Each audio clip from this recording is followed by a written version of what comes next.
کوئی ایویڈنس نہیں تھی، کوئی شہادت نہیں تھی.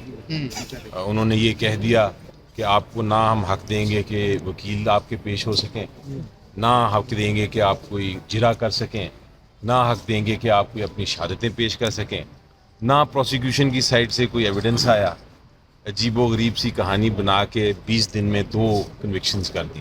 تو آج چیلنج کیا ہے ہم نے، اور ساتھ یہ بھی ریکویسٹ کی ہے عدالت سے کہ جو کنوکشن ہے اور جو سزا ہے اس کو بھی سسپینڈ کیا جائے. وہ بھی اپلیکیشنز لگی تھیں اور عدالت نے سننے کے بعد ان میں نوٹس چاروں کیسوں میں فرما دیا ہے، اور ان کیسوں کی سماعت جو ہے اگلی وہ جمعرات کو ہوگی.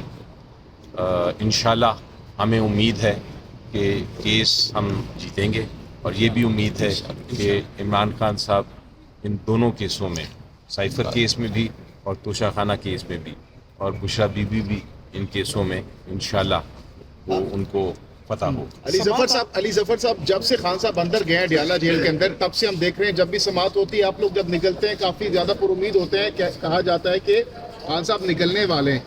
آج آپ سب کی باڈی لینگویج سے اور تمام تر پی ٹی آئی کی لیگل ٹیم یہاں پر موجود ہے، لگ رہا ہے کہ خان صاحب واقعی نکلنے والے ہیں. کیا کوئی اشارہ مل چکا ہے آپ لوگوں کو؟ اشارہ نہیں ملتا.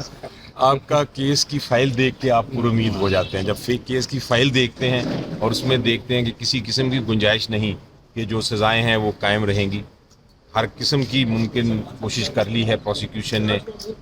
جو کیا ہم نے دیکھا، جیل ٹرائل ہوا، وہاں سارے کھڑے ہیں ادھر، میں نے خود وٹنس کیا کہ وکیلوں کو کمرے میں بند کر دیا گیا اور ان کو جرا نہیں کرنے دی.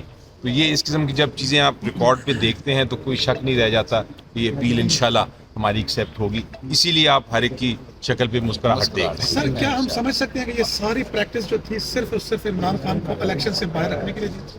کوشش کی گئی کہ ان کو پی ٹی آئی کو اور الیکشن میں جو کینڈیڈیٹس ہیں پی ٹی آئی کے ان کو نقصان پہنچایا جائے. کوشش کی گئی کہ عمران خان صاحب کو الیکشن لڑنے ہی نہ دیا جائے، وہ ڈسکوالیفائڈ رہیں.